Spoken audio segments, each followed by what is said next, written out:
நீங்கள் இப்போ தான் எங்கள் சேனலை ஃபஸ்ட் டைம் பார்க்குறீங்களா? அப்போ ஜேஜே சமையல் சேனலை சப்ஸ்கிரைப் பண்ணிக்கோங்க. பக்கத்தில் பெல் ஐக்கான் வரும், அதை கிளிக் பண்ணிக்கிங்கன்னா ஆளுங்கிற ஐக்கானை கிளிக் பண்ணிக்கோங்க. அப்போ தான் நாங்கள் போடுற வீடியோ உங்களுக்கு உடனுக்குடன் வரும்.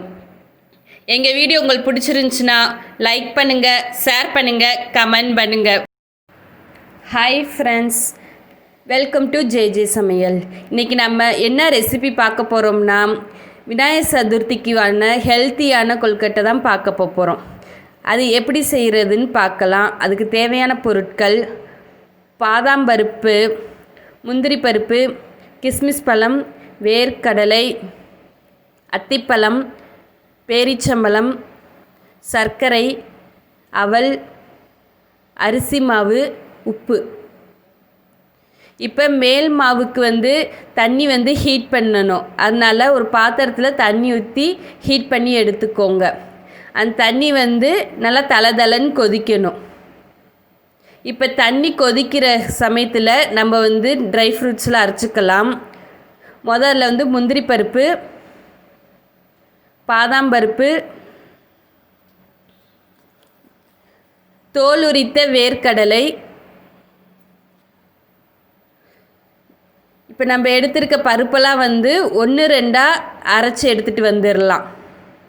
ரொம்ப முழுசாக அரைக்க வேண்டாம், ரொம்ப நைஸாகவும் அரைக்க வேண்டாம். 1-2 அரைச்சி எடுத்துகிட்டு வந்துடலாம். இப்போ நம்ம 1-2 அரைச்சி எடுத்துகிட்டு வந்தாச்சு. இப்போ இதில் பேரிச்சம்பழம் ஆட் பண்ணிக்கலாம். உங்களுக்கு எவ்வளோ வேணுமோ அவ்வளோக்கு ஏற்ற மாதிரி ஆட் பண்ணிக்கோங்க, கூட குறைய. அத்திப்பழம் ஆட் பண்ணிக்கலாம். அதை 1-2 கட் பண்ணி போட்டிங்கன்னா சீக்கிரம் ஓடிரும் ஜாரில். முழுசாக போட்டால் ஒரே இடத்துல நிற்கிற மாதிரி இருக்கும். அதனால் 1-2 கட் பண்ணி போட்டுக்கோங்க. அடுத்து கிஸ்மிஸ் பழம். உங்களுக்கு எவ்வளோ வேணுமோ அவ்வளோ ஆட் பண்ணிக்கலாம். எடுத்து வச்சுருக்க அவல் சேர்க்குறோம். நான் இதில் ஒயிட் அவல், சிவப்பு அவல் ரெண்டுமே சேர்த்துருக்கேன். உங்களுக்கு எது கிடைக்குதோ அதை ஆட் பண்ணிக்கோங்க. இப்போ இது எல்லாமே அரைச்சி எடுத்துகிட்டு வந்துடலாம். இப்போ இதை அரைச்சி எடுத்துகிட்டு வந்தாச்சு. பல்ல தேவையான அளவு நாட்டு சர்க்கரை ஆட் பண்ணிக்கலாம். உங்களுக்கு இதில் எவ்வளோ இனிப்பு வேணுமோ அதுக்கு கூட குறைய நீங்கள் ஆட் பண்ணிக்கலாம். இப்போ நான் எல்லாத்தையும் ஒன்றா சேர்த்து அரைச்சி எடுத்துகிட்டு வர போகிறேன். உங்களுக்கு இனிப்பு அதிகமாக வேணும்னா உங்களுக்கு டேஸ்ட்டுக்கு ஏற்ற மாதிரி நீங்கள் நிறையா ஆட் பண்ணிக்கலாம். நட்ஸ் அரைச்சி ரெடியாக எடுத்து வச்சுருக்கோம். இங்கே தண்ணி ஹீட் ஆயிடுச்சு. இப்போ மேல் மாவுக்கு தேவையானதை ரெடி பண்ணிக்கலாம். இப்போ மேல் மாவுக்கு 1 கப் அரிசி மாவு எடுத்து வச்சுருக்கேன். அதுக்கு தேவையான அளவு உப்பு ஆட் பண்ணுறேன். உப்பு ஆட் பண்ணதுக்கப்புறம் அதில் 1 டேபிள் ஸ்பூன் நெய் ஆட் பண்ணிக்கோங்க. நெய் ஆட் பண்ணுறனால அதில் ஒரு டேஸ்ட் எடுத்து கொடுக்கும், ஒட்டாமையும் வரும். உங்களுக்கு இது வேண்டாம்னா ஸ்கிப் பண்ணிக்கோங்க. ஆனால் நெய் ஆட் பண்ணால் நல்லா டேஸ்ட்டாக இருக்கும். இப்போ அந்த உப்பு நெய் எல்லாம் மாவோட எல்லா பக்கமும் கோட்டாகிற மாதிரி ஒரு கிளறிக்கோங்க. இப்போ உப்பு நெய் எல்லாம் மாவில் ஒரு கோட் பண்ணியாச்சு. இப்போ இதில் நம்ம ஹீட் பண்ணி வச்சுருக்க வாட்டரை இதில் சேர்த்துக்கலாம். எடுத்தொட்டி நிறையா சேர்க்கக்கூடாது. சிறிதளவாக தான் சேர்க்கணும். நிறையா சேர்த்துட்டோம்னா கொலன்னு ஆயிரும். அதனால் மாவுக்கு ஏற்ற மாதிரி கொஞ்சம் கொஞ்சமாக ஆட் பண்ணணும். ஒவ்வொரு மாவுக்கு ஏற்ற மாதிரி தண்ணி மாறுபடும் அளவு. நம்ம வீட்டில் அரைக்கிற மாவுக்கு ஒரு மாதிரி அளவு ஏற்படும், கடையில் வாங்குகிற மாவுக்கு அளவு மாறுபடும். இப்போ தண்ணி ஊற்றி கிளறி எடுத்து வச்சாச்சு.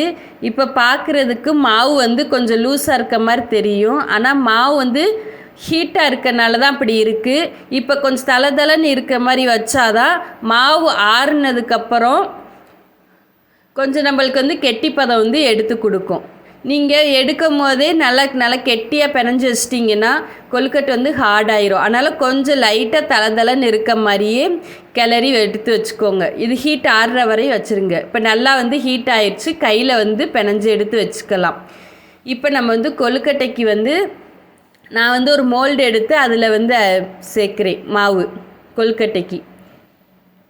நீங்கள் என்ன மாதிரி மோல்டு வேணுமோ அதுக்கேற்ற மாதிரி நீங்கள் வந்து எடுத்துக்கோங்க. இப்போ கடையில் வந்து நல்லா மாடலாக மோல்டு விற்கிது, நீங்கள் வாங்கி அதில் செய்யுங்க.